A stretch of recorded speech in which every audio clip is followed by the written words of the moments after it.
من يضلله فلا هادي له ولا نذير له ولا ولي له ولا مشير له ولا نعيم له وأشهد أن لا إله إلا الله وحده لا شريك له لا جد له ولا ند له ولا مثل له ونشهد أن سيدنا وسندنا وحبيبنا وحبيب ربنا وحبيب ربنا وطبيبنا وطبيب قلوبنا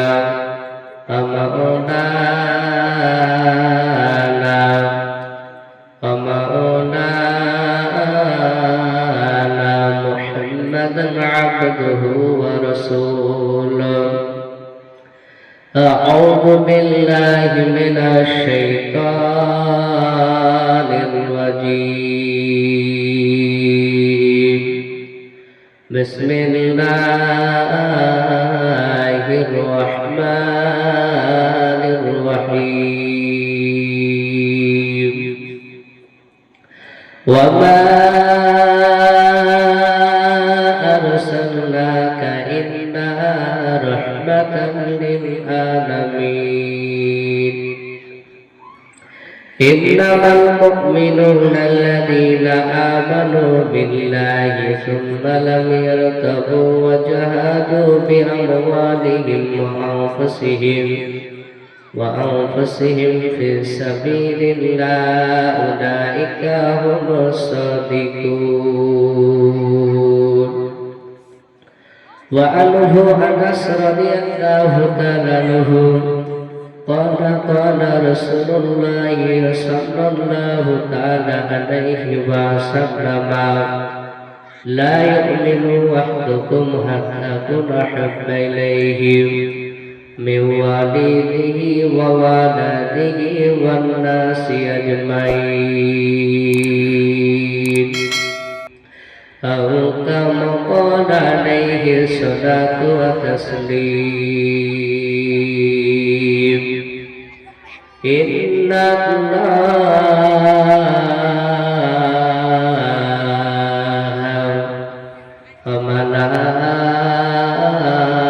وملائكته يصلون على النبي يا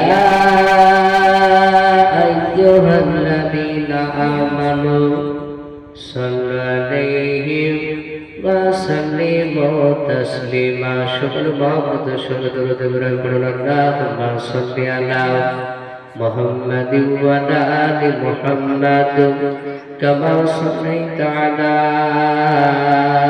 إبراهيم وعلى آل إبراهيم إنك حميد مجيد اللهم بارك على محمد وعلى آل محمد كما باركت على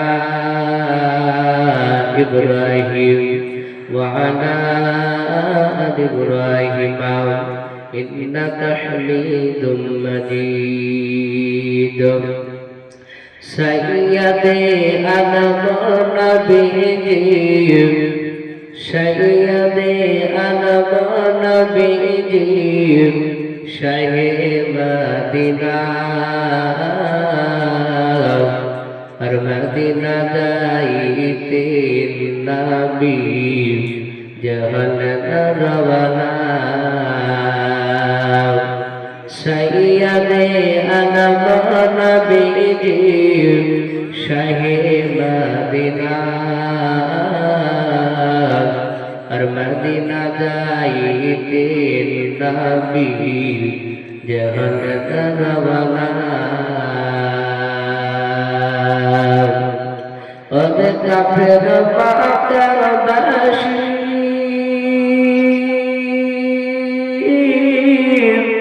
نبي के मन में बने ওই যে ঘিরে বসলে কাফের মক্কাবাসী নবীজিকে মারবি বলে ওই যে ঘিরে বসলে নবীর পায়ের জোতার সমান নবীর পায়ের জোতার সমান হতে পারবি না আর মদিনা যাইতে নবী জাহান রওয়ানা আর মদিনা যাইতে নবী জাহান রওয়ানা সৈয়দে আদম নবীজি সৈয়দে আদম নবীজি শাহে মদিনা আর মদিনা যাইতে নবী জাহান রওয়ানা নবী বলেন আবু বকর হিজরত করে চলো वजह में खुदा नबी बलना अबू बकर हिजरत करे चलो वजह में खुदा रात रात चलन नबी रात रात चलन नबी সোনার মদিনায় আর মদিনা যাইতে নবী জাহান রওয়ানা সৈয়দে আলম নবীজি সৈয়দে আলম নবীজি শাহে মদিনা আর মদিনা যাইতে নবী জাহান রওয়ানা নবী বলনা আপ কোথা যাও সকাল হলে জগৎ বাজিবে নবী বলনা আপ কোথা যাও সকাল হলে জগৎ জাগিবে ওই পাহাড়েতে যাই গারেশ্বর থেকে নবী গারেশ্বর থেকে নবী চলেন মদিনায় আর মদিনা যাইতে নবী জাহান রওয়ানা আর মদিনা যাইতে নবী জাহান রওয়ানা সৈয়দে আলম নবীজি সৈয়দে আলম নবীজি শাহে মদিনা আর মদিনা যাইতে নবী জাহান রওয়ানা আর মদিনা যাইতে নবী জাহান রওয়ানা শ্রদ্ধার্ঘ্য যোগ্যতম সভাপত মহাশয় ও সম্মানিত আমন্ত্রিত ওলামায়ে কেরাম আমার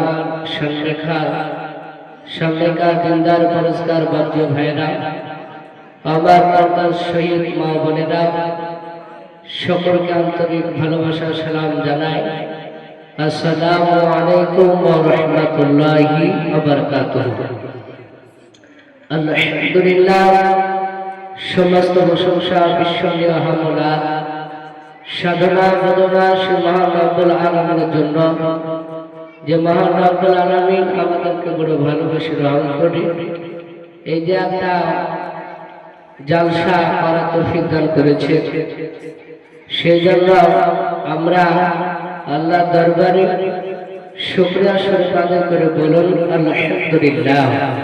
একটু প্রাণ ভরে উচ্চ সুরে বলুন আলহামদুলিল্লাহ। তারপরে পরে আপনার নবী অনেক বড় ঘটনা। ওয়াহাবে যখন আপনার স্ত্রী গর্ভবতী হলেন, সেই সময় একের পর এক আপনার দিন যেতে শুরু করলো। হযরত আমিনা দুনিয়ার পরে যখন আসলেন, আসার পরই আপনার আমিনা আস্তে আস্তে যখন আপনার কিতাবে লেখা আছে ৬-৭ বছর যখন বয়স হলো, সেই সময় এই আমিনা তার বান্ধবীদের সঙ্গে বাড়িতে ওঠা বসা করতেন। আমাদের অনেকই ঘরে ছেলেরা, ছোট বাচ্চারা ৫ বছর, ৬ বছর, ৭ বছর, তারা বন্ধুদের সঙ্গে বাড়িতে খেলাধুলা করে, একসাথে ঝামেলা করে, আবার বাপায় টেনে নেয়, কিন্তু সে বাচ্চা আবার তারপরে দিন আবার চলে যায়। ওই রকম মহিলাদের মধ্যে তাই ছিল। বাচ্চা মহিলা যারা, তারা ঝামেলা করবে, এখন আবার সকালবেলা চলে যাবে। তো হযরত আমিনা ৬ থেকে ৭ বছর বয়সে তার বান্ধবীদের সঙ্গে বাবা খেলাধুলায় মশগুল থাকতেন, খেলাধুলা করতেন। তাই আমিনা যে রাস্তা দিয়ে বাড়িতে যাচ্ছিলেন, সে রাস্তায় যেতে যেতে বাবা আপনার দিনার পয়সা বাড়তি পেয়েছিল। তাই আপনার চিন্তা করলেন, আল্লাহ এই পয়সাটা কার? আমি তো জানি না এই পয়সার মালিক কে। এই পয়সাটা আমি রাস্তায় দেখতে পাচ্ছি, এই পয়সাটা যদি আমি না তুলি, তাহলে হয়তো যে ব্যক্তির পয়সা হারিয়েছে, সেই ব্যক্তি না এসে অন্য ব্যক্তি যদি আসে, তাহলে তো এই পয়সা যার হারিয়েছে সে তো পাবে না, অন্য তো নিয়ে চলে যাবে। তিনি চিন্তা করলেন যে পয়সাটা আমি নিই। নেওয়ার পরে আপনার গুটি গুটি পায়ে হযরত আমিনা তার বান্ধবীর বাড়িতে প্রবেশ করলেন। হযরত আমিনা চিন্তা করছেন এই পয়সা কি করে দেয়। তার বান্ধবীরা ডাকতে বলল, আমিনা তুমি কি এত চিন্তা করছো বলো। হযরতে আমিনা বললেন, বল। আরে আমার বন্ধুরা, আসলে না বান্ধবীরা, আমি রাস্তা দিয়ে যাচ্ছিলাম, আর ওই সময় আমি পয়সা পেয়েছি। এই পয়সাটা আমি কি করবো ভাই ভাবছি। বান্ধবীরা বলল, চলো আমরা বাজারে যাওয়ার পর আমরা খেলনা কিনে আনার পরে আমরা সেই টাকাতে খেলনা কিনে আনবো, আমরা খেলাধুলা করবো। আমরা বললেন, না, এই টাকার যে ব্যক্তি মালিক তাকে খুঁজে বের করবো। সঙ্গে সঙ্গে হযরত আমিনা আপনার ওই টাকাগুলো নিয়ে, পয়সাগুলো নিয়ে যে রাস্তায় যে জায়গায় পেয়েছিলেন, সেই জায়গায় দাঁড়িয়ে ছিল। দেখছেন ইতিমধ্যে একজন বৃদ্ধ মানুষ, তিনি আপনার লাঠিতে ভর দিয়ে তিনি আপনার রাস্তাতে আসতেছিল। ওই বৃদ্ধ মানুষটা রাস্তা দিয়ে বাজে আপনার আসতেছিল। আসার পর আপনার সামনে থেকে বাজে তাকায়, পেছ থেকে ঘুরে বাজে তাকাতে শুরু করলাম। আবার ডান থেকে বাম থেকে বাজে তাকে বাজে খোঁজাখুঁজি করে। হযরত আমিনা এই দৃশ্য কানা দেখার পর আমিনা বললেন, চাচা আপনি এমন ভাবে কি জানো খুঁজছেন বললেন। ওই বৃদ্ধ লোকটা ডাক দিয়ে বলেছিলাম, ওগো আমার শুনে নাও মা, আমি রাস্তা দিয়ে আমি যাচ্ছিলাম, আর ওই সময় শুনলাম আমার কাছে যে পয়সাগুলো ছিল, সেই পয়সাগুলো আমার হারিয়ে গেছে। এই রাস্তায় পড়েছে, কোথায় পড়েছে আমি কিন্তু খুঁজে পাচ্ছি না। ওরে আমার মা শুনে নাও, ওই পয়সাগুলো যদি আমি না পাই, তাহলে তো আমার বাড়ির বিবি এবং ছেলেমেয়েরা তারা অনাহারে থাকবে, তারা খেতে পাবে না। সেই জন্য আমি চিন্তিত অবস্থা আমি করছি। হযরত আমিনা ডাক বলেন, চাচা শুনে না, আপনি এই পয়সাটা দেখুন আপনার কিনাও। সঙ্গে সঙ্গে বাবা হযরত আমিনা ওই পয়সাটা নিয়ে বাবা বৃদ্ধ মানুষটাকে বাজে আপনার বৃদ্ধ ব্যক্তিকে দিয়ে দিল। দেওয়ার পর বৃদ্ধ লোকটা ডাক দিয়ে বলেছিল, আরে আমিনা এই পয়সা আমার। আমিনা বললেন, পয়সা যদি আপনার হয় আপনি নিয়ে নেন। সঙ্গে সঙ্গে বৃদ্ধ লোকটা বাবা আল্লাহর কাছে দুই হাত তুলে বাকি দোয়া করলো আমিনার জন্য। বাবা সেই দোয়া আপনার কবুল হয়েছিল। জোরে বলুন সুবহানাল্লাহ। হযরতে আপনার আমেনা এই ভোপাতি তার দোয়ানে বাবা বাড়ি বাড়ি যখন ফিরলাম আস্তে আস্তে আপনার যখন বড় কাজ হলো সেই সময় 17-18 বছর বাকি বয়স যখন হয়ে গেল হযরতে আপনার আমেনার জন্য সেই সময় মক্কা মদিনার বুকে বাবা আমেনার মতো বাপ দিত না আর কোথায় বাপ ছিল না ওই নামটা বাপ ছিল না ওই রকম সুন্দরী বাপের ভদ্র নারী বাপ ছিল না এত সততা তার ভিতরে ছিল রে বাবা হযরত আমেনার আব্বা ওহাবের কাছে বাবা মক্কা মদিনার বাবা অনেক জায়গা থেকে আপনার বিবাহ প্রস্তাব ভাবতে আসতে লাগলো কিন্তু আপনার হযরতে আমেনার আব্বা ওহাবের কোনো বাপজি যুবকের বাপজি প্রস্তাব গ্রহণ করলো না কোনো মতামত বাপজি হলো না হযরত আমেনার আব্বা তিনি আপনার মদিনা থেকে মক্কা নগরে বাবা হজের উপলক্ষে বাপজি গিয়েছিল হজের উপলক্ষে যাওয়ার পর সেই সময় আব্দুল্লাহর আব্বা আব্দুল মুতালিবের সঙ্গে বাপজি দেখা হলো আব্দুল মুতালিবকে ওহাব ডাক দিয়ে বলেছিল ও আব্দুল মুতালিব ভাই শুনে নাও আমার একটা আমার মেয়ে রয়েছে তার নাম আমেনা ও আমার শুনে নাও ভাই অনেক জায়গা থেকে মক্কা মদিনায় অনেক জায়গা থেকে যুবকেরা প্রস্তাব পাঠাচ্ছে কিন্তু একটাও মতামত হচ্ছে না ও ভাই আব্দুল মুতালিব শুনে নাও আমার এই কলিজা টুকরমে আমেনার জন্য একটা যোগ্য পাত্র খোঁজো ও আব্দুল মুতালিব ডাক দিয়ে বলেছিল ওরে আমার ভাই শুনে নাও তার আমার ছোট ছেলে আব্দুল্লাহ রয়েছে তার সঙ্গে আপনার বিবাহ দিয়ে দাও হযরত আব্দুল মুতালিবের কথা শোনার পর হযরত আব্দুল্লাহ আপনার কথাটা শোনার পরে আমেনার আব্বা ওহাব তিনি মনে মনে চিন্তা করলেন আল্লাহ এই আব্দুল্লাহর ব্যাপারে তার সত্যতা আমরা শুনেছি আমার মা আমেনা যখন নির্বিলি জায়গায় বসে থাকত তখন কেউ যেন এসে বলতো এই আব্দুল্লাহর স্ত্রী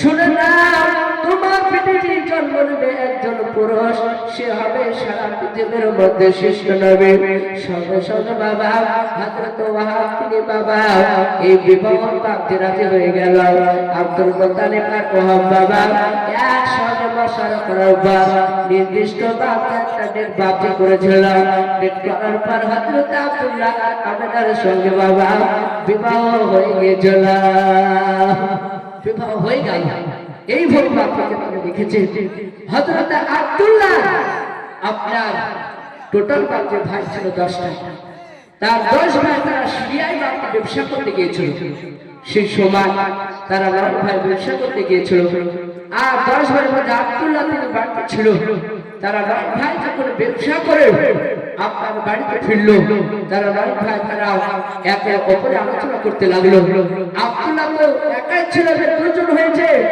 আব্দুল্লাহকে আমরা বসে খেতে দেব না আব্দুল্লাহকে আমরাও সিরিয়ায় নিয়ে যাব আমরা আব্দুল্লাহকে নিয়ে যাওয়ার পরে সেদিন আমরা কাজ করবো তাকে ব্যবসা করার শিক্ষা দেব ব্যবসা শিখিয়ে দেব তাহলে আমাদের অনেক টাকা ইনকাম হবে সঙ্গে সঙ্গে হযরতে আব্দুল্লাহ আপনার 9টা ভাই তারা আপনার মাশওয়ারা করার পর আব্দুল্লাহকে নিয়ে যাবে সেই সময় হযরত আব্দুল্লাহ কে আপনারা নিয়ে যাওয়ার পরে নিয়ে যখন যাবে সেই সময় হযরত আব্দুল্লাহ তার বিবি আমেনাকে বললেন ওগো আমার শুনে নাও বিবি আমেনা তুমি আমার জন্য দোয়া করে দাও আমি এখন ভাইদের সম্মুখে আগামী কালকে আমি ভাইদের সাথে আমি সিরিয়ায় ব্যবসা করতে যাব সঙ্গে সঙ্গে হযরত আব্দুল্লাহ বিবি আমেনা তার এত সুন্দর বাহ্য ব্যবহার ছিল তাই আমেনা রাত্রি বেলায় বাহ্য ব্যাটিং বাহ্য সাইজ করলো ব্যাটিং তৈরি করে আমাদের মুসলিম ঘরের ছেলেরা অনেকে কেরালায় বম্বে যায় আপনার পশুদিনকে কিংবা কাল দিতে যায় আপনার রাত্রি বেলা তার বিবিরা জামা কাপড় বাঁচিয়ে ভাঁজ করে দেয় ওই রকম আমি আর তিনি আপনার জামা কাপড় ভাঁজ করে দিলে সকাল হয়ে গেল তার ভাই একটা ভাই ডাকতে বলল ভাই ওগো আব্দুল্লাহ চলো সিরিয়ায় যাবো ব্যবসা করতে সঙ্গে সঙ্গে হযরত আব্দুল্লাহ বিবি আমেনার কাছ থেকে কথা বলে রাস্তা দিয়ে বাঁধি আপনার ঘোড়া লাগানো চলে যাচ্ছে যেতে যেতে হযরতে আব্দুল্লাহ 9 ভাই চলে লাগলো এই দিকে হযরত আব্দুল্লাহ তিনিও যেতে যেতে পেছ থেকে ঘুরে ভাবতে তাকায়, তার আমেনা বিবির দিকে। আমেনার দুই চোখে পানি ঝরছে, হযরত আমেনার দুই চোখে গড় গড় করে পানি ঝরছে। আমার আব্দুল্লাহ বললেন, আমার বিবি হয় যেন কথা ভুলে গেল নাকি মেমানের। আব্দুল্লাহ চিন্তা করলো যে আমার ভাইদের কাছে যাবো না বিবির কাছে যাবো। হযরত আব্দুল্লাহ সঙ্গে সঙ্গে তিনি বাবা ওই ঘোড়া থেকে নামার পর তিনি আপনার গুটি গুটি পায়ে আপনার আমেনার থেকে বাজে আসতে লাগলো। গুটি গুটি পায়ে আসার পর আব্দুল্লাহ ডাকতে বলেছিল, আরে বিবি আমেনা, তোমার কি এমার্জেন্সি কথা তুমি বলতে ভুলে গিয়েছ আমেনা? তুমি তাড়াতাড়ি বলে দাও। হযরত আমেনা কোনো কথা বলে না। হযরত আমেনা দুই চোখে পানি ঝরে যায়। হযরত আব্দুল্লাহ দ্বিতীয়বার ডাকতে বললেন, আরে আমার প্রাণের বিবি আমেনা, তুমি এমন ভাবে কেন কান্না কেন করছো বলো? আমি তো তোমাকে কোনো দুঃখ দিয়ে কথা বলি নাই। আরে বিবি আমেনা, তুমি তাড়াতাড়ি বলে দাও। হযরত আমেনা কোনো কথা বলে নাই। আব্দুল্লাহ আবার চিৎকার করে বলল, ওরে বিবি আমেনা, তুমি তাড়াতাড়ি বলো। শুনে দাও, আমার ভাইয়ের কাছে আমি অনুমতি না নিয়ে চলে এসেছি। ওরে বিবি আমেনা, তোমার কাছে যদি দেরি হয়ে যায়, আমার ভাইয়ের কাছে আমি তখন আবার যাব। আমার ভাইরা তারা আমাকে জিজ্ঞাসা করবে, আমি যখন এই কথাটা বলবো, হয়তো আমার ভাইরা তারা আমাকে ধরে ধরে তারা আমার উপর অত্যাচার করবে। আমার বিবি আমেনা, তুমি তাড়াতাড়ি বলে দাও। হযরত আমেনা ওই পাহাড় থেকে বাবা উঁচু একটা পাহাড় আপনার পাথর ছিল, ওই পাথর থেকে বাবা গুটি গুটি পায়ে নেমে আসার পর ডাকে বলেছিল, স্বামী গো, আমি কোনো এমার্জেন্সি কথা আমি বলতে ভুলি নাই। আব্দুল্লাহ বলেন, বিবি রে, তাহলে তুমি এমন ভাবে কান্না করে করছো বলো? হযরত আমেনা কেঁদে কেঁদে বলেন, আমার স্বামী, আপনি সিরিয়ায় ব্যবসা করতে যাচ্ছেন, হয়তো আপনার সঙ্গে আমার এরপর দ্বিতীয় দিন আর হয়তো দেখা হবে না, সেই জন্য আমি কান্না করতেছি। হযরত আব্দুল্লাহ ডাকতে বলল, বিবি রে, তুমি এরকম কথা তুমি বলো না, তুমি আমাকে সান্ত্বনা দাও। আমি সিরিয়ায় যাওয়ার পর আমি ব্যবসা করার পর যেন আমি সহি সালামত ভাবে ফিরে আসি। হযরত আব্দুল্লাহ আপনার বিবির আমেনার কাছে বাবা দোয়া দিয়ে বাবা সিরিয়ায় বান্ধব করে পৌঁছে গেল। কিতাবে লিখে যাবালা সিরিয়ায় আপনার পৌঁছানোর পর সেখানে বাবা কয়েকদিন বাবা ব্যবসা করার পর আসার সময় হযরত আব্দুল্লাহ তার আপনার মামার বাড়িতে উঠেছিল। তার মামার বাড়িতে ওঠার পর তার আপনার শরীরে হঠাৎ করে বাপে জ্বর চলে আসলো। হযরত আব্দুল্লাহ অসুস্থ হয়ে গেল। আব্দুল্লাহ তিনি চিন্তা করলেন, আল্লাহ, আমি কি আর দুনিয়াতে বেঁচে থাকবো কিনা? তিনি সঙ্গে সঙ্গে তার আপনার শ্বশুরের বাপ যে বাড়ি ছিল আপনার তাইফ নগরে, কেউ বলেছে বাপ যে মদিনার পাশাপাশি জায়গা। হযরত আব্দুল্লাহ তার শ্বশুরের বাড়িতে আসার পর সেখানে আপনার সেই সময় চিকিৎসা করেছিলাম, কিন্তু বাবা তকদিরে যেটা লেখা থাকবে সেটাই বাপকে ঘটবে। তকদিরে যদি আপনার লেখা থাকে কেরালায় বাপকে মিলতে হবে। পৃথিবীর কোনো বেটা বাপ যে রুখতে পারবে না, পারবে? তকদিরে যেটাই লেখা আছে সেটাই ঘটবে। হযরত আব্দুল্লাহ সঙ্গে সঙ্গে বাবা তিনি আপনার অসুস্থ হওয়ার পর হঠাৎ করে বাবা হাত কানাটা শেষ দিকে উঁচু করলাম। বাবা তিনি মাটির দিকে বাঁধে থাকে। বাবা হযরত আব্দুল্লাহ তিনি আপনার সঙ্গে সঙ্গে ইন্তিকাল করলেন। সকলে বলুন, ইন্না লিল্লাহি ওয়া ইন্না ইলাইহি রাজিউন। মওত হয়ে গেল।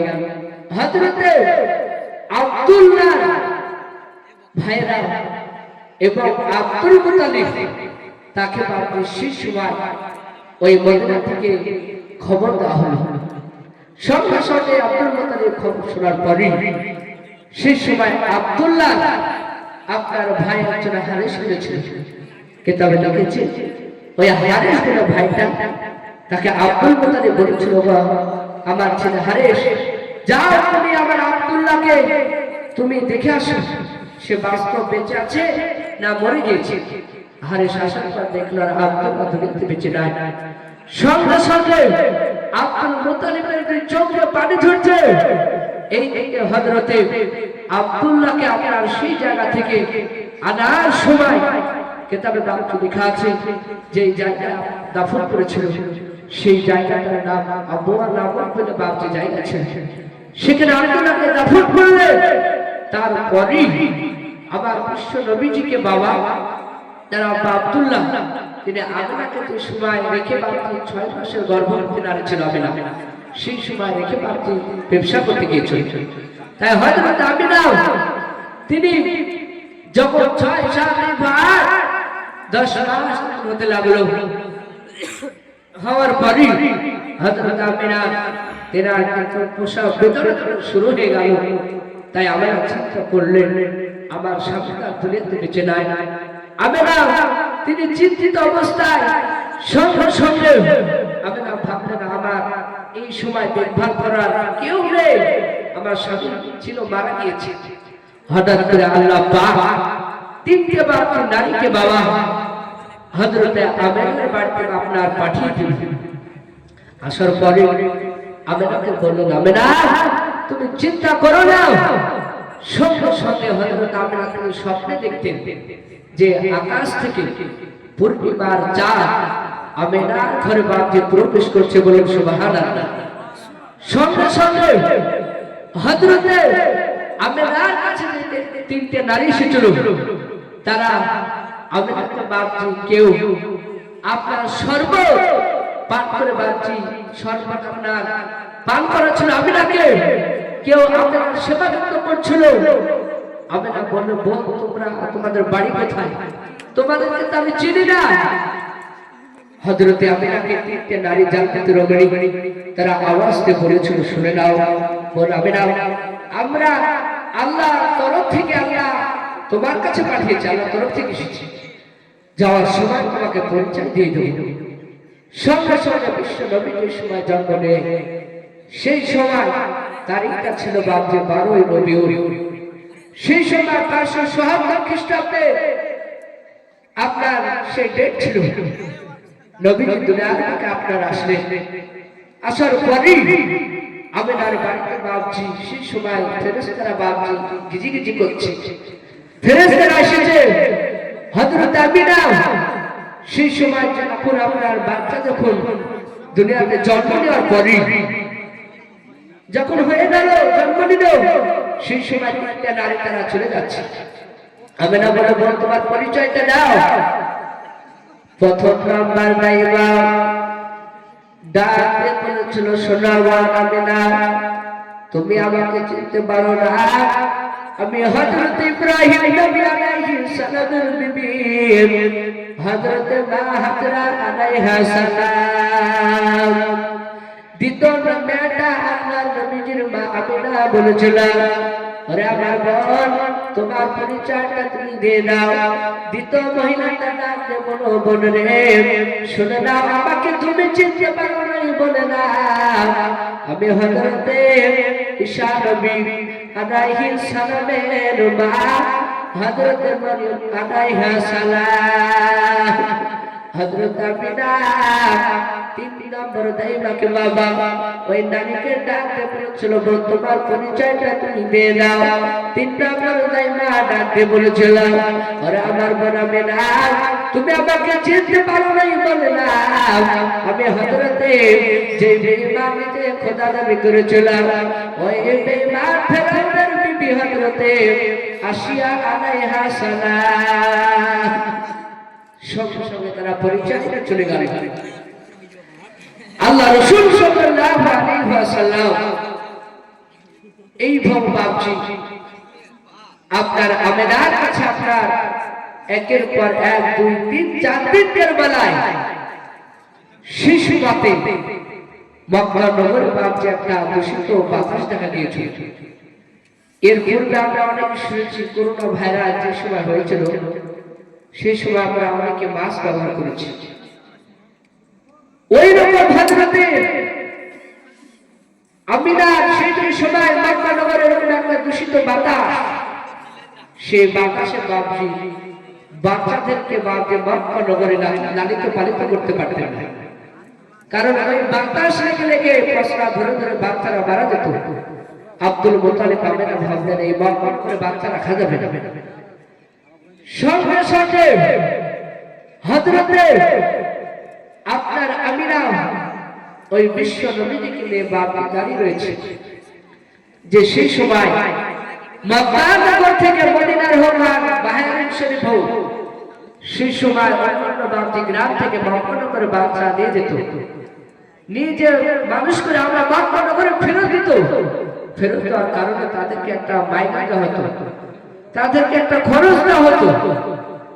হযরতে বিশ্ব নবীজিকে আপনারা দাঁড়িয়ে আছে, তোমার মতন দয়ার নবী আর হবে না, তোমার মতন দয়ার রাসূল আর পাব না। আদিও দেখা আমার রাসূল চলে যেও না, তোমার মতন দয়ার নবী আর হবে না, তোমার মতন দয়ার নবীজি আর পাব না। তোমার নামে দরুদ পড়ে, তোমার নামে দরুদ পড়ে, রাজা সরব সামনে করে আর রাজা সরব জিয়ারতে কোনা থাকে না। তোমার মতন দয়ার নবী আর হবে না, তোমার মতন দয়ার নবীজি আর পাব না। হরিনারি বাচারা হরিনারি বাচারা বাবা তোমার দ্বন্দ্ব কামনা তোমার খেলা পারে দয়ার নবী বাধা আছে পাওয়া যাবে না। তোমার মতন দয়ার নবী আর হবে না, তোমার মতন দয়ার নবীজি আর পাব না। আল্লাহ নবী কামেনা 4 দিন ধরে বাকি কোলে কোলে বাপজি দাঁড়িয়ে আছে। প্রথম একটা দাইমা সরকার বিশ্ব নবীকে চেহারা দেখে কোলে বাপজি নিল না, চুমাতে লাগলো। চুমা দিতে দিতে হযরতে আমিনাকে ওই যে দাইমাটা দিয়েছিল প্রথম নাম্বার, সেই দাইমাটা বলল, আরে বোন আমিনা, এই ছেলে আব্বা দুনিয়াতে কি কাজ করে বলো। হযরত আমিনা বললেন, এই ছেলের আব্বা দুনিয়াতে বেঁচে নাই। রোকিয়া বললেন, যে ছেলের আব্বা দুনিয়াতে বেঁচে নাই সেই ছেলেকে মানুষ করলে মোটা টাকা পাওয়া যাবে না, তোমার এই বাচ্চা তুমি নিয়ে নাও। আর যে ছেলের আব্বা পৃথিবীর বুকে বেঁচে আছে সেই ছেলেকে মানুষ করলে অনেক টাকা পাওয়া যাবে। আমার বিশ্ব নবীকে তারা আপনার ফেরতে বাদ চলে গেল। এই ভোহারাটা বাদ দেবা আসর পার আমিনাকে বিশ্ব নবীকে বাদ করে নেবার পর গালে মুখে বাদ চুমা দিতে লাগলাম। চুমা দিতে বলেছিলাম, আরে বোন আমিনা, এই বাচ্চা নিয়ে যাবো কিন্তু তাড়াতাড়ি বলো এই ছেলেরা আপনার কি কাজ করে বলো। হযরত আমিনা বলল শুনে নাও বল এই ছেলেরা আপনার কত বেঁচে নাই তিনি কিয়ামত বাদ দিয়ে চলে গেল এই ভয় আপনি নাই সত্যতা ঈমান আমার বিশ্ব নবীকে তার নিল না কারণ নম্বর দাইমান সে বাদ দাইমান নাও কিতাব এসেছে হযরত হালিমা সাদিয়া রাদিয়াল্লাহু তাআলা নাও তিনি আসর পর আমরা না কাবি চারা দেখে তাগলর বলে হালিমা ডাকতে বলল বললে রবিনা এত সুন্দর বাজার পৃথিবীর নামে প্রথম দেখলাম বলুন সুবহানাল্লাহ। এত সুন্দর বাচ্চা দেখার পরে হযরত হালিমা নিয়ে বাপে গেল চুমা দিলাম হালিমা ডাকতে বলল বলল আমি না এই বাচ্চা তুমি দেবে কিনা বলো। হযরত হালিমা কথা শুনে আমার হ্যাঁ কিছু না বলে হাওয়া কান্না করতে লাগলাম হালিমা ডাকতে বলল আমার শুনে নাও বলো না আমি তো তোমাকে দুঃখজনক কথা বলি নাই আকাশে কোনো কথা বলি নাই শুধু বলেছে বাচ্চাকে মেঘে নাও তুমি হ্যাঁ কিছু না বলে কান্না কেন করছো বলো আমরা কেঁদে কেঁদে বলেছিলাম আমার তোমার মতো শুনে নাও তোমার আগে একটাই দেয় নাই সত্যতা নেই মা সরকার বলেছিল এই ছেলেরা আপনার মধ্যে কি কাজ করে বলো যখন কোন এই ছেলেরা আপনার কোনো কাজ করে নাই দুনিয়ার বেঁচে নাই তারা এক এক করে সরকার নারীরা তারা এক এক করে ফেরত নিয়ে চলে গেল আমার বোন হালিমা তাদের মতো তোমার ফেরত দেবাও। হযরত হালিমা সাদিয়া রাদিয়াল্লাহু তাআলা আপনার চোখের পানিকে মুছে দেওয়ার পর হালিমাকে দেখে বলেছিলাম আমার বোন হালিমা আমিনা তুমি কান্না করো না তোমার এই বাচ্চাকে আমি মেয়েদে মানুষ করবো বলুন সুবহানাল্লাহ। হযরত হালিমা সাদিয়া রাদিয়াল্লাহু তাআলা আল্লাহ নবীজিকে নিয়ে যার পরে বাবা বলে নিয়ে বাবা হালিমা বলে আমার শরীরটা এত ক্লান্ত ছিল রে বাবা নবীজির বরকতে ক্লান্তটা আপনার দূর হয়ে গেছে বলুন সুবহানাল্লাহ। নবীজির এত সুন্দর বরকত হালিমা বলে আমি বাড়িতে যখন নবীকে নিয়ে গেলাম ওই সময় নবীজির বরকতে আমার বাড়িতে কয়েকটা ছাগল ছিল তাদের স্তনে দুধ হতো না নবীজিকে যখন আমি বাড়িতে নিয়ে গেলাম ওই ছাগলের স্তনে দুধ বাকি হতে শুরু করলো বলুন সুবহানাল্লাহ। আজ আমার বড় জীবনেরা হযরত বিশ্ব নবীজিকে বাবা হালিমা সাদিয়া বাড়িতে নিয়ে যাওয়ার পর এই ভয়ানক পরে 3-4 করে বাপ যে মানুষ হতে লাগলো হালিমা সাদিয়া সন্তান ছিল সেটা বাপ যে একটা কিতাব বাপ যে লেখা রয়েছে বাবা হযরত হালিমার প্রথম বাপে যে সন্তানটা ছিল সেই সন্তানটার নাম ছিল হযরত আব্দুল্লাহ আর একটা সন্তানের নাম ছিল সেই সন্তানটার নাম ছিল আপনার হযরত হুযায়ফা। দুই ভাইকে বাপে হালিমা নেওয়ার পর তিনি বসে আছে আমার বিশ্ব নবীকে নেওয়ার পর বাপ তিনটা বাপ যে তারা ভাই হলো হযরত আব্দুল্লাহ আপনার হুযায়ফা দুই ভাই তারা যখন সকাল বাবা হয়ে যেত সেই সময় বাপে মাঠে বাপে ছাগল চড়াতে দিতেন হযরত হুযায়ফা আব্দুল্লাহ হালিমার ছেলে যখন মাঠে থেকে বাবা সকালে মাঠে চলে যেতেন আবার যখন সূর্যটা পূর্ব দিক থেকে যখন পশ্চিম দিকে অস্ত হতো ডুবে যেত সেই সময় দুই ভাই হুযায়ফা আব্দুল্লাহ আবার হালিমার বাড়িতে প্রবেশ করত। আল্লাহ নবীজি ডাকতে বলেন ও আমার ভাই হুযায়ফা শুনে নাও তোমাদেরকে রাতের বেলায় দেখা যায় দিনে তো তোমাদেরকে দেখতে পাই না রে ভাই তোমরা কোথায় থাকো বলো তোমরা কোথায় থাকো। হুযায়ফা আব্দুল্লাহ ডাকতে বলেন ভাই ওগো মুহাম্মদ শুনে নাও ভাই আমরা সকালবেলা ছাগল চড়াতে যাই আবার সন্ধ্যে যখন লেগে যায় তখন বাড়িতে ফিরি। আল্লাহ নবী বললেন মুহাম্মদ সাল্লাল্লাহু আলাইহি বললেন ওগো ভাই তোমাদের সঙ্গে আমরাও ছাগল চড়াতে যাব। হুযায়ফা আব্দুল্লাহ দুই ভাই ডাকতে বলল ভাই মুহাম্মদ সকালবেলা সাল্লাল্লাহু আলাইহি ওয়াসাল্লাম সঙ্গে সঙ্গে বললেন, ভাই শুনে নাও, ওগো ভাই, আমার মা হালিমা যেতে দেবে, কিন্তু তুমি যদি বারবার বলছো যে আমি ছাগল চড়াতে যাবো তোমাদের সঙ্গে, তাহলে আমি হুযায়ফার আব্দুল্লাহ বলি আমার ছেলেদেরকে একসঙ্গে করার পরে তারা সকলে একসঙ্গে জমাট বেঁধে আমার মা হালিমার কাছে অনুমতি চাইবো। আমার মা হালিমা যদি অনুমতি দেয়, তাহলে তোমাদেরকে আমি কি করব, আমি তোমাকে আমার মাঠে নিয়ে ছাগল চড়াতে নিয়ে যাবো। আল্লাহর নবীজি বললেন, তাই করো। সঙ্গে সঙ্গে তারা হালিমার সরকার এবং পাড়ার সকল ছেলে একসঙ্গে হওয়ার পরই আপনার তার ভাইয়ের কাছে আপনার হযরত হুযায়ফা পাড়ার ছেলেরা সকলে একসঙ্গে হওয়ার পর হালিমার কাছে অনুমতি চাইলেন। হালিমা বললেন, আমার সন্তানকে তুমি নিয়ে যাও না, যদি নিয়ে যাও তাহলে হয়তো ভোগ হবে, আমার ছেলে হয়তো খিদে পাবে, হয়তো আমি হালিমা সহ্য করতে পারবো না।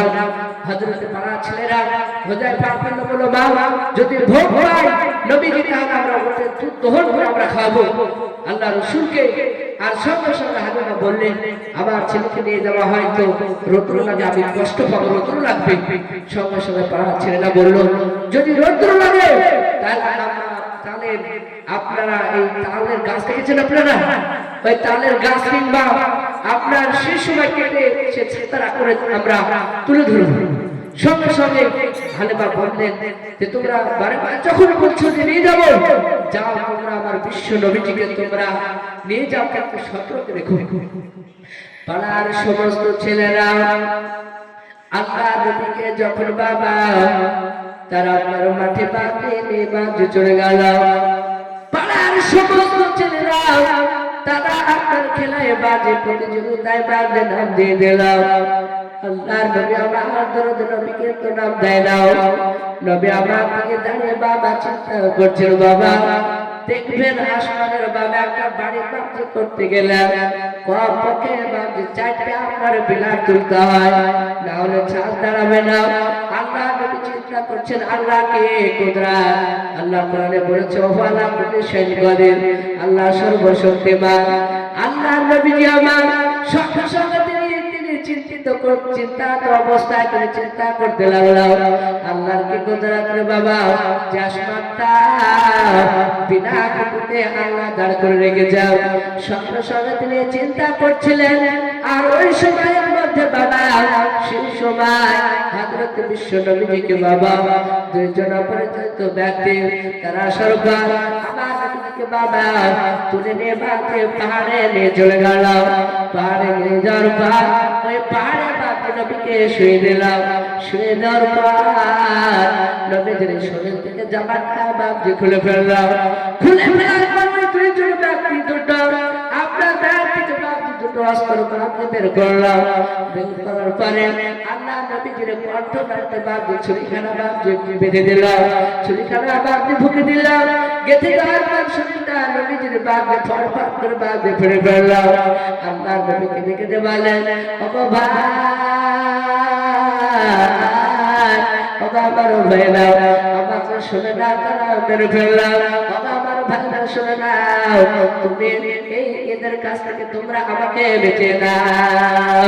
পাড়ার ছেলেরা সকলে দৃশ্যকাল দেখে তারা চিৎকার করে বাজি কান্না করতে শুরু করে দিল। ভাই আল্লাহর নবী কেঁদে যায়, শুনে আমার কান্না করছে। বাবা আমার ছেলে দুটো পাড়ার বাড়িতে সমস্ত বাড়ি ছেলেরাও তারা হাকিমার বাড়িতে বাড়ি যেতে লাগলো।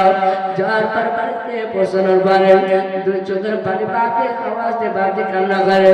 হাকিমা বেরোসার পরে হাকিমা বলেন, আমার ছেলেরা তোমাদের চোখে কেন পানি তাড়াতাড়ি বলে দাও। সমস্ত পাড়ার ছেলেরা এবং হুযায়ফা আব্দুল্লাহ তারা ডাক বলেন, মা শুনে না, আমাদের কোনো দোষ নাই বাবা, একটা বিপদ ঘটে গিয়েছে। বলে বাবা কি বিপদ ঘটে গিয়েছে? বলে মা তোমার যে দুনিয়াতে বেঁচে না। বলে কি হয়েছে তাড়াতাড়ি বল। সঙ্গে সঙ্গে হালিমা সাহাবীর দুই সন্তান কেঁদে কেঁদে বলেছিল, মা আমরা যখন নবীজিকে মাঠে নিয়ে গেলাম, নিয়ে যাওয়ার পরে আমরা নবীজিকে খেলায় নাম তো করলাম কিন্তু নবী নাম দেয় না। ওই সময় নবী দাঁড়িয়েছিলাম আর ওই সময় দুইজন ব্যক্তি অপরিচিত ব্যক্তি, তাদেরকে তো আমরা চিনতে পারলাম না। ওই মক্কা মদিনার কোনো ব্যক্তি নাই, তারা অপরিচিত ব্যক্তি। তারা ওই নবীকে তুলে দেখলাম পাহাড়ে শুয়ে গর্বার ওই নবীদের শরীর থেকে জামাটা খোলার পরে এমন কেউ অস্ত্র দিয়ে বুকটা ফেড়ে বেরাও, তোমার নবী যে আর দুনিয়াতে বেঁচে নাই। সঙ্গে সঙ্গে হালিফা সাদিয়া রাদিয়াল্লাহু তাআলা আনহা তিনার চোখে আপনার পানি পড়তে লাগলো। ডাক বলল বাবা পাহাড়ের থেকে নিয়ে গেছে, তারপরে সঙ্গে সঙ্গে বাবা হযরত হালিমাকে বাপ নিয়ে গেলেন। যে জায়গায় পাহাড়ে বাপ যে নবীকে বাপ যে আপনার ছোড়া মেরেছিল, হযরত হালিমা তো সাদিয়া ওই পাহাড়ের বাপের উপরে আল্লাহকে বাপ যে দেখার উপরে নবীকে কোলে তুলে দেওয়ার পর হালিমা কেঁদে কেঁদে বলতে লাগলো, ওরে বাবা বাবা বড় বড় তোমাকে কে তুলে নিয়ে এসেছে বলাও। নবী তো বললেন মা তাদেরকে আমি চিনতে পারি না, মা শুনে না আমাকে ফেলে দিয়েছে শরীর দাদা গাও। সঙ্গে সঙ্গে হযরত হালিমা নবীকে বাদিনার পার আবার বাড়িতে বাদ নিয়ে গেল। নিয়ে যাওয়ার পর সেই সময় বয়স 4 বছরের বয়স। নবীর কত বয়স ছিল? 4 বছর বয়স ছিল। সেই সময়তে 4 বছর বয়স থাকাকালীন হওয়ার পরে হালিমা ভাবলেন আর বাড়িতে রাখা যাবে না, এই বাড়িতে যদি আমি রাখি তাহলে একের পর এক বিপদ ঘটছে। সঙ্গে সঙ্গে হযরত হালিমা সাদিয়া তিনি আমেনার বাড়িতে আপনার ফেরত দিলেন। আমেনা বললেন আমেনা, অগপন আমেনা তোমার এই বাচ্চাকে দাও। এই যে পূর্বেকার যে ঘটনা সমস্ত বাপজি বিষয় নিয়ে হযরতে হালিমা সাদিয়া আমেনার কাছে বাপজি বললেন। হযরত হালিমা বললেন আমেনা তোমার ছেলে তো আমার মানসিক চাপ থাকতে পারবো না। হযরত আমেনা বললেন হালিমা তোমার যখন মন খারাপ করবে তুমি যখন সেই সময় আমার ছেলেকে দেখে যাবা আর নাহলে নিয়ে যাবো বাড়িতে আবার দিয়ে যাবা। সঙ্গে সঙ্গে এই কথা বলার পর হালিমা বাড়িতে আসলেন। আসার পর আমার বিশ্ব রাসূল সাল্লাল্লাহু তাআলা আলাইহি ওয়াসাল্লাম আজ মন বড় চঞ্চল রে ভাই চলে দুনিয়া কি বজাইলে মন বুঝিস না রে কোন জন্নালের পাখি রে। আজ মন বড় চঞ্চল রে, আজ মন বড় চঞ্চল রে ভাই চলে দুনিয়া কি বজাইলে মন বুঝিস না রে কোন জন্নালের পাখি রে। আজ মন বড় চঞ্চল রে, কুলের পাতা গরম পানি গোসল করাবে, গোসল করিয়া মন তোর জনাজা পড়াবে রে। আজ মন বড় চঞ্চল রে, জানাজা পড়িয়া মন তোর সকল ফিরবে, সকল ফিরিয়া মন তোর ওই সময় মুদার নাকির ফেরেশতা হাজির হবে রে। আজ মন বড় চঞ্চল রে, হাজির হওয়ার পরে প্রশ্ন করবে রবকে ছিল নবীকে ছিল দিন কি ছিল প্রশ্ন করিবে মান রে। আজ মন বড় চঞ্চল রে। আমি বলছিলাম বিশ্ব রাসূল সাল্লাল্লাহু তাআলা আলাইহি ওয়াসাল্লাম মা আমিনার কাছে বাপজি থাকার পরে আমিনা বললেন বাবা মুহাম্মদ চলো তোমার নানার বাড়ি আমরা একটু ঘুরে আসি ফিরে আসি। সঙ্গে সঙ্গে নবীজির একজন ফুফা ছিল, তার নাম বাপজি কিতাবে পাওয়া যায় তো নাইবে। তাকে স্মরণ করলেন। তিনজন আপনার ওই মদিনায় মক্কা ছেড়ে আপনার যখন যেতে শুরু করলো, যেতে যেতে যেতে যেতে আপনার আবু নামক ওই যে জায়গায় নবীজির আব্বা আপনার দাফন করা হয়েছিল, সেই জায়গায় পৌঁছানোর পরে আপনার সেই জায়গায় পৌঁছানোর পরে হযরত আমিনা আর উম্মে ইবনে হাওয়া করে কান্না করতে লাগলেন। কান্না করার পরে তবু ওই জায়গা থেকে আবার যখন তাইফ নগরে প্রবেশ করলেন, আবার তাইফ নগরে থাকার পরে কিছুদিন থাকার পরে আবার তাইফ নগর থেকে যখন তাইফ নগর থেকে মক্কায় ঢোকার আগে আবু নামক জায়গায় আবার হালিমাতুল সাদিয়া নয় হযরত আমিনা আর এইদিকে হযরত মাইমুনের চোখে পানি ঝরছে। আল্লাহর নবী আমার হযরত আমিনার চোখের পানিকে দেখে বাবা নবীজি ডাকে বলতে শুরু করলেন, বাবা আমার মা আমিনা, তুমি তাড়াতাড়ি বলে দাও, তুমি এমন ভাবো যাওয়ার সময় তুমি কান্না করছিলে, আবার আসার সময় কান্না করছিলে, মা তুমি কিসের জন্য কান্না তুমি করছো, তাড়াতাড়ি বলো। হযরত আমিনা কোনো কথা বাকি বললেন না। হযরত উম্মে ইবনের কাছে বাবা আল্লাহর নবী জনাবে মুহাম্মদ রাসূলুল্লাহ সাল্লাল্লাহু তাআলা আলাইহি ওয়াসাল্লাম ডাকে বাকি বলতে লাগলেন, বাবার ফুফুমা তুমি তাড়াতাড়ি বলো, যাওয়ার সময় কান্না করছিলাম, আবার আসার সময় কান্না করতেছিলাম, বাবা ফুফুমা বলো বলো কিসের জন্য তোমরা কান্না করছিলে বলো। হযরত মাইমুন কোনো কথা বলল না। আল্লাহর নবী সঙ্গে সঙ্গে বাবা মা আমিনার কাছে আবার দ্বিতীয়বার চলে গেলেন। যাওয়ার পর আল্লাহর নবীজি তিনি কান্না করতে লাগলেন, ডাকে বলতে লাগলেন, ও মা আমিনা তুমি তাড়াতাড়ি বলে দাও তুমি কিসের জন্য কান্না করছো বলো। হযরত আমিনা কোনো কথা বলে না। হযরত হুযায়ফা নাই, হযরত উম্মে ইবনের কাছে আবার গেলেন। আল্লাহর নবী জনাবে মুহাম্মদ রাসূলুল্লাহ আবার হযরত আমিনার কাছে বাজি যাওয়ার পর তিনি আপনার পায়ে বাজি নিচে বাজি পড়ে গেলেন। আল্লাহর নবী আমার দুরুদি নবী আমার ডাকে বলতে লাগলেন, ও মা আমিনা শুনে নাও, তোমাকে আর বলতে হবে না, আমি জেনে নিয়েছি তুমি কিসের জন্য কান্না করতে চাও। হযরত আমিনা কেঁদে কেঁদে বলছিলাম, আরে বাবা মুহাম্মদ বলো বলো তুমি কি করে বুঝতে পারলা কার জন্য কান্না করছে বলো। আল্লাহর নবীজি ডাকতে বলেন, ও আমার মা শুনে নাও, ওটা আমার সারা পৃথিবীর ওটা শুনে নাও, শ্রেষ্ঠ নবীজির আব্বা আমার আব্বা। সঙ্গে সঙ্গে আমরা ডাকতে বললাম, আরে বাবা মুহাম্মদ বাবা তুই কি করে বুঝতে পারলি তোর আব্বা জানের খবর বাবা।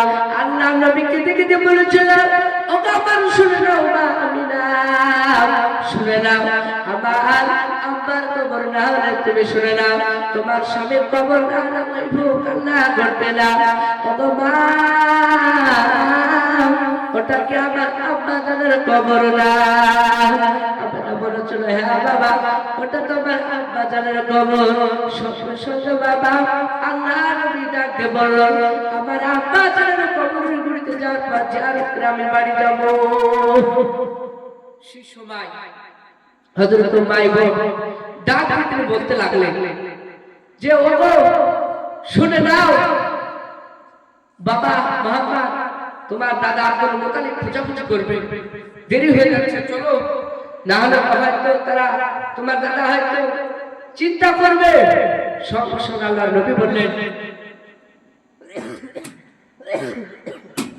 আল্লাহর নবীজি বললেন, ওগো আমার শুনে নাও মা শুনে নাও, আমি না উম্মে ইবন আমার আপনার কবর না জিয়ারত করবে যাব না, জিয়ারত করা পর্যন্ত উম্মে ইবন নবীজিকে বাপজি আপনার ওই নবীজির আব্বা আপনার যে জায়গায় কবরটা ছিল সেই জায়গাটায় বাপজি নবীকে নিয়ে গেল।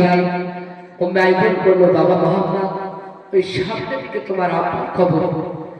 চলে গেলেন, যাওয়ার পরে ওই কবর গুলিতে যাওয়ার পর আল্লাহর সুর আহ্বান করে কান্না করতে লাগলেন। এইদিকে হযরত আমিনা তিনি এই জায়গায় দাঁড়িয়ে আছেন। আল্লাহর নবী দরুদে নবী আমার কবরের গড়তে বাপে কবরখানা দেখার পর নবী আমার কেঁদে কেঁদে বাবা বলতে শুরু করলাম, ও বাবা আপনার সাথে মহাপ্রভু এসেছে আব্বা, আপনি কেন কথা কেন বলুন নাই বলা। আপনার নবী দরুদে নবী আমার সঙ্গে সঙ্গে বাবা তিনি আপনার ওই কবরখানার বাবা এই আপনার আপনার খামচা মেরে বাপকে ধরতে লাগলাম। ডাকতে পারেন আব্বা আপনার মহাপ্রভু নবী চলে এসেছে কেন কথা বলেন না। হযরত মাইমুন এই দৃশ্যখানা দেখার পর মাইমুন আমিনাকে ডাক দিয়ে বলেছিল, ও আমার শুনে নাও বোন আমিনা, তোমার ওই 6 বছরের বাচ্চা দেখো কবরটা কিভাবে আঁকড়ে ধরে আর কাঁদে। হযরত আমিনা বিশ্বনবীকে দেখার পরে আমিনা আমার বাবার জন্য বাবা কান্না করতে লাগলাম এবং কেঁদে কেঁদে বাবা আমিনার শরীরটা আপনার তিনি আপনার ক্লান্ত হয়ে গিয়েছে। হযরত আমিনা উম্মাই বোনকে ডাক দিয়ে বলেছিল, আমার শুনে নাও বল আমার আমি হয়তো দুনিয়াতে বেঁচে থাকবো না, কিন্তু শুনে নাও আমি মারা যাবো, তার মারা যাওয়ার পূর্বে আমি তোমাকে আমি নসিহত করে যাবো, সেই কথা তুমি শুনলে কিনা বলা। উম্মাই বোন ডাকতে বলেছিল আমিনা কেন আমি তোমার কথা মানবো না কেন বলা, কেন শুনবো না বলা। আমিনা ডাকতে বলো বোনরে শুনে নাও আমার নবী যখন আসবে তুমি গোসল করা করবে, নবীকে গোসল করে দেবা। 3 নম্বর শুনে নাও তুমি যখন খেতে যাবা তখন আমার নবীজিকে তুমি খেতে দেবা, দেওয়ার পর তুমি খাওয়া দাওয়া করবা, আর না হলে আমার নবীজি ওই বান্দা মুহাম্মদ তিনি আফসোস করবে আর কান্না করবে আর বলবে না আল্লাহ আমার মা যদি বেঁচে থাকতো আমাকে না গোসল করে কিন্তু গোসল করতো না, আমার মা যদি বেঁচে থাকতো আমাকে না খেয়ে আমার মা খেত না, এই কথাটা তিনি কিন্তু বলবেন। হযরত মাইমুন ডাকতে বলল বল আমিনা শুনে নাও আমি তোমার দুটো দায়িত্ব আমি পালন করব। এই কথা বলার পর হযরত বিশ্বনবীর জন্ম দক্ষিণে মা আমিনা ইন্তিকাল করলেন। সকলে বলেন ইন্না লিল্লাহি ওয়া ইন্না ইলাইহি রাজিউন। মুক্ত হয়ে গেল। আল্লাহ রাসূল ওই কবরের দিকে আবার আসার টাইমে দেখে জন্ম দক্ষিণে মা পিছনে মা মা বলে শব্দ আওয়াজ দিচ্ছে, মা বেঁচে নাই, নবীজি ইতিম হয়ে গেলেন। সঙ্গে সঙ্গে আল্লাহ রাসূল সাল্লাল্লাহু তাআলা আলাইহি ওয়াসাল্লাম ওই সময়তে তার ফুফু মা হাত ধরে আব্দুল মুতালিবের কাছে বাবজি নিয়ে গেলেন। যার পর আল্লাহ রাসূলকে আপনার দেখভাল করতে লাগলেন আব্দুল মুতালিব। আব্দুল মুতালিবের উপরে বয়স হয়ে গেছে, বয়স হয়ে যাওয়ার পরে তার 9টা সন্তানকে ডাকতে বললেন। এই 9টা সন্তানের মধ্যে আল্লাহর নবীজিকে আব্দুল মুতালিব বলেছিল, ওগো মুহাম্মদ ভাই তুমি আব্বাস বলে একটা ব্যক্তি ছিল, আব্দুল্লাহর ভাই সেই ব্যক্তি টাকা পয়সাওয়ালা ব্যক্তি ছিল, তাই আব্দুল মুতালিব বলেছিল ওগো নবীজি ওগো মুহাম্মদ ভাই তুমি আব্বাসের সঙ্গে তুমি থাকো, থাকলে হয়তো ভালো মন্দ খেতে পাবে, হয়তো তুমি আরাম পাবে, সুখ শান্তি তোমার হবে। আল্লাহর নবী বললেন না আমি চাচা আবু তালিবের সঙ্গে থাকবো। আবু তালিবের সঙ্গে এইভাবে ভাবছি আব্দুল মুতালিবের ইন্তিকাল করলেন। আবু তালিব দেখভাল করতে লাগলেন। এই ভোটার পরে 2-3 করে বাদ দিন যেতে লাগলো। যেতে যেতে আল্লাহ রাসূলের পাকে অনেক বড় ঘটনা। নবীকে আস্তে আস্তে আস্তে যখন আপনার 25 বছর বয়স হয়েছিল সেই সময় আল্লাহর নবী জনাবে মুহাম্মদ রাসূলুল্লাহ সাল্লাল্লাহু তাআলা আলাইহি ওয়াসাল্লামের সঙ্গে আমরা অনেকেই জানি খাদিজাতুল কুবরা রাদিয়াল্লাহু তাআলা আনহার সঙ্গে আপনার বিবাহ হয়েছিল। সেই সময় খাদিজার বাপ নবীর সঙ্গে বিবাহের পূর্বে 2 জায়গায় বিবাহ হয়েছিল। কয় জায়গায় বললাম? 2 জায়গায় বিবাহ হয়েছিল।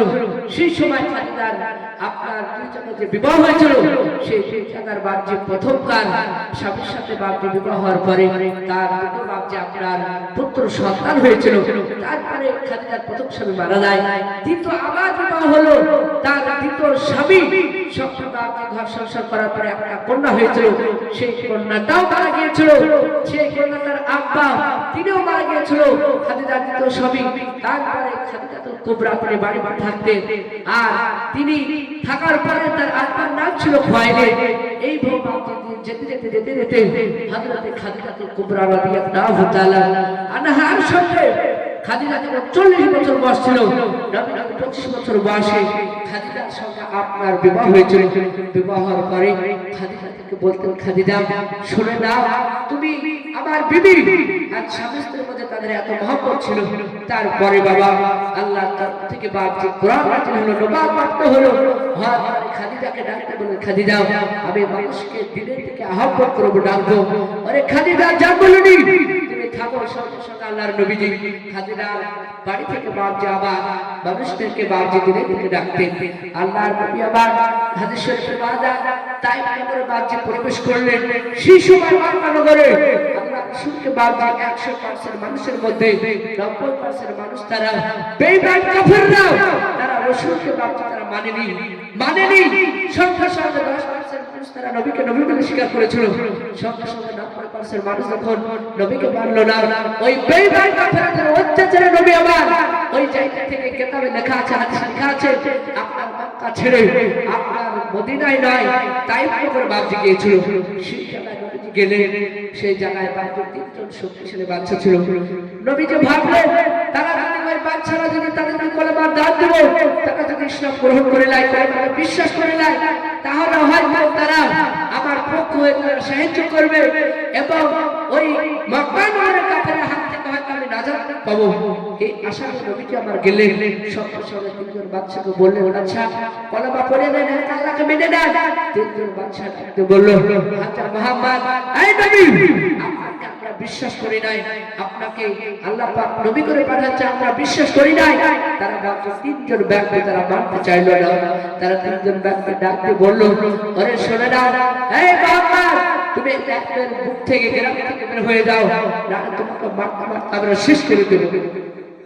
আল্লাহর নবী দরুদে নবী আমার ওই জায়গা থেকে আপনার যখন আপনার বের হবে, ওই বৃদ্ধ বাবা শক্তিশালী বাদশাহ তারা মক্কা নগরে নয়, ওই তাইফ নগরের বাচ্চা ছোট বড় ছেলেদেরকে বাপজি জানিয়ে দিল, ওরে বাবা ছোট ছোট একজন বাংলা মোহাম্মদ কোন ব্যক্তি তিনি নিজে কলেমা দাবি করছেন, নবী রাসূল বলে নিজে দাবি করছেন। ওই লোকটাকে তোমরা মারতে শুনে নাও, পাথর দিয়ে মারতে মারতে দুনিয়ার বুক থেকে তোমরা বিদায় করে দাও। সঙ্গে সঙ্গে বাবা ওই মক্কায় এবং বাবা ওই তাইফের পাকে ছোট বড় বাচ্চারাও সকলের পাথর কানা আমার নেওয়ার পর আল্লাহ রাসূলকে বাগে মারার জন্য তারা নিশানা করতে লাগলো। আল্লাহর নবী দরুদে নবী আমার জনাব মুহাম্মদ রাসূলুল্লাহ সাল্লাল্লাহু আলাইহি ওয়াসাল্লামকে কপালে বাগে পাথর কানা যখন আঘাত করবে, প্রথম যে যুবক বাগে নবীদের কপালে আঘাত করলো, নবীদের কপালটা বাগে ফেটে গেল। আল্লাহ নবীকে দেখতে বলতে লাগলেন, ওরে বাবা আমি তোমাদের পয়গম্বর শুনে নাও, তোমরা আমাকে ভোবেন না, তাদের বাপে দিলে রব হলো না। এই ভবতি তো বাপে যুবক বাবা আমার বাপে পাথর খানা করে নবীদের বাপে মাথায় বাপে কপালে আঘাত করলো, নবীদের কপালটা ফেটে গেল। আল্লাহ নবী জনাব মুহাম্মদ রাসূলুল্লাহ সাল্লাল্লাহু তাআলা আলাইহি ওয়াসাল্লাম কান্না করতে লাগলো, ডাকতে বলল, বাবা তোমাদের পয়গম্বর রাসূল শুনে নাও, তোমরা আমাকে মেনো না, তাদের বাপকে দিলে রব হলো না। এই ভয়ানকটা যখন বাপকে বেড়ে চল হাদিসের কেতার বাপকে পাওয়া যায়। সেই সময় বাবা সত্তরটা বাপকে পাথর তারাও আল্লাহ নবীর বাপের শরীরে বাপকে আঘাত করেছিল, একটা পাথর বাপকে বেশ যায় না। আল্লাহ নবী আবার কেঁদে কেঁদে বলতে লাগলো, ওরে তাইফের যুবকেরা তোমরা আমাকে মেরো না, আমি সহ্য করতে পারি না রে বাবা, শুনে নাও তোমাদের কাছে আমি অন্যায় কারণে এসেছি। তোমরা জাহান্নাম থেকে পরিত্যাগ করার পর তোমরা কি করে জান্নাতে যেতে পারবো সেই পথ আমি দেখাতেছি রে বাবা। ওরে বাবা তোমরা আমাকে মেরো না, তাদের বাপদের রব হলো না, আমার হাদিসে লিখেছে বাবা আল্লাহ নবীদের এক কপালে পাঁচ রক্তখানা শরীরের রক্তখানা বাবা আপনার কপাল থেকে রক্ত গড়গড় করে বাজে বড়ার বাবা নবীদের এমনকি বাবা আপনার পায়ের তলো বাজে তালের দিকে বাজে রক্ত জমা হতে গিয়েছে আল্লাহ নবী কাদার বেঈমানের বাজে ছেড়ে নাও ওই সময় আল্লাহ নবীজি আমার একজন বেঈমান কাফেরের মধ্যে বাবা উম্মা বলে বেঈমান তিনি আসার পর এই যুবকদেরকে বলেছিলাম শুনে নাও নবীকে তোমরা চাদর দিয়ে তোমরা ভরে দাও চাদর দিয়ে তোমরা জড়ে দাও নবীকে মারাতে বার পৃথিবীর বুকে বেঁচে থাকবে না যে নবীজি একবার আসলেন বাবা জান্নাতের মর্যাদা বেড়ে যেত বলুন সুবহানাল্লাহ নবী আপনার কান্না করলে বাবা জাহান্নাম থরথর করে বাজে কাঁপতে লাগতো আল্লাহ তুমি তুলে নবী আমার তিনি কান্না করছে বাবা বেঈমানরা তারা সকলে চলে গেল আল্লাহ নবী যে এই ভয়ান আকাশের দিকে বাবা তোলার পর নবী যে আল্লাহকে ডাক দিয়ে বলতে লাগলো ওগো মাওলা তুমি তো কোরআনকে বলেছো ফাকুরুনি আযকুরুকুম ওয়াশকুরুনি ওয়ালা তাকফুরুন তুমি তো বলেছো তোমরা আমাকে স্মরণ করো আমি তোমাদেরকে স্মরণ করব ওগো মাওলা তুমি তার কোরআনে বলেছো উদউনি আস্তাবজিব লাগো তুমি তো বলেছো বান্দা তোমরা আমাকে লাগো আমি তোমাদের শোনা দেব ওগো মাওলা এই বেঈমান কাফেররাও তারা আমার শরীরে আঘাত করেছে ওগো মাওলা সারা পৃথিবীর মানুষ যদি একদিকে হয় আর তুমি যদি আল্লাহ আমাকে যদি বেঁচে রাখো সারা পৃথিবীর মানুষ মারতে পারবে না পারবে আল্লাহ তাকে হেফাজত করবে পৃথিবীর কোনো ব্যাপার আপনি মারতে পারবে না রাসূলুল্লাহ আমার এই ভুল দোয়া করতে শুরু করলাম ওগো আল্লাহ তুমি যদি আমাকে হেফাজত করো কেউ মারতে পারবে না তবে যে দোয়া খানা পাতি যখন করলাম আমার আল্লাহ নবীজির দোয়া কবুল করেছিল বলুন সুবহানাল্লাহ সঙ্গে সঙ্গে আল্লাহ ডাক দিয়ে বলেন হে জিবরিল শুনে নাও আমার পয়গম্বর রাসূলকে ওই মক্কার বেঈমানেরা এবং তায়েফের যুবকেরা তারা নবীজিকে যাও তারা কপালে এমনকি পাথর মেরেছে আরে জিবরিল শুনে নাও আমি আল্লাহ সত্য করতে পারি না শুনে নাও জিবরিল যাও নবীজির কাছে যাওয়ার পর নবী যেটাই তোমাকে উপদেশ দেবে যেটাই হুকুম করবে সেই হুকুম অনুযায়ী তুমি কাজ করতে শুরু করবা হযরত জিবরিল আলাইহিস সালাম আল্লাহর হুকুম পাওয়ার পরে আল্লাহ নবীদের কাছে বাবা সরবার সালাম আসসালামু আলাইকা ইয়া রাসূলুল্লাহ ইয়া হাবিবাল্লাহ সালাম দিয়ে দিলেন জিবরিল আলাইহিস সালাম আবার বিশ্ব নবীদের বাবা যারা তাকে জিবরিল আলাইহিস সালাম তিনি আপনার হাওয়া করে কান্না করতে লাগলেন জিবরিল কেঁদে কেঁদে বলতে লাগলেন ও আল্লাহর নবীজি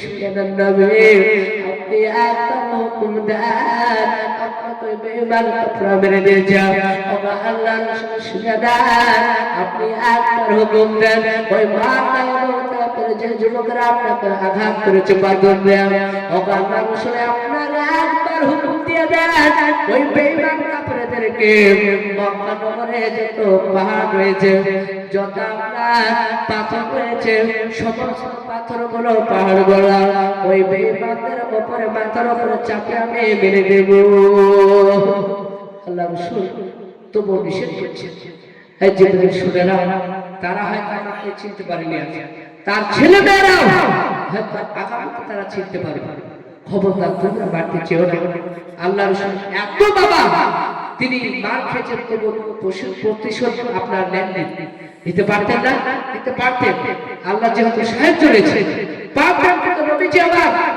প্রতিশোধ নেয় নাই তাই আল্লাহ রাসূল সাল্লাল্লাহু আলাইহি ওয়াসাল্লাম তিনি এতটা রহম মায়া ছিল অনেক জায়গায় বাবা কাফেররা বাচ্চা অত্যাচার করেছিল কিন্তু নবীজি ধৈর্য ধারণ করেছে আল্লাহ পাক কোরআনে বললেন ইন্নাল্লাহা মা'আস সাবিরিন আল্লাহ পবিত্র কোরআনে বললেন নিশ্চয় যারা সবর করবে তাদের সঙ্গে কে থাকবে আল্লাহ আল্লাহই থাকবে তো ইনশাআল্লাহ আমি অনেক রাত আরো বলার ইচ্ছা ছিল, ইনশাআল্লাহ অনেক রাত হয়ে গিয়েছে। তো ইনশাআল্লাহ এরপরে যদি আপনারা আবার আমাকে নিয়ে আসেন তো বিস্তারিত আলোচনা হবে ইনশাআল্লাহ। আপনাদের সকলকে বলবো, আমরা যারা নামাজ পড়ি না আর যারা পড়ি আলহামদুলিল্লাহ, যারা আমরা পড়ি না তারা 5 ওয়াক্ত নামাজ ভাইদেরকে এবং পর্দার মা বোনদের সকলকে বলবো ইনশাআল্লাহ সকলে 5 ওয়াক্ত নামাজ ইনশাআল্লাহ পড়বো বলুন ইনশাআল্লাহ। হাত ধরে বলুন ইনশাআল্লাহ। আল্লাহ পাক আপনাদেরকে কবুল করে বলুন আল্লাহুম্মা আমিন। ভাই আমরা আপনাদের দোয়াতে ওটা প্রস্তুত আমরা বিভিন্ন জায়গায় যাচ্ছি। আমি শেষ বক্তা, আপনাদের জন্য আমি দোয়া করবো, আপনারা দোয়া করবেন। ছোট দোয়া।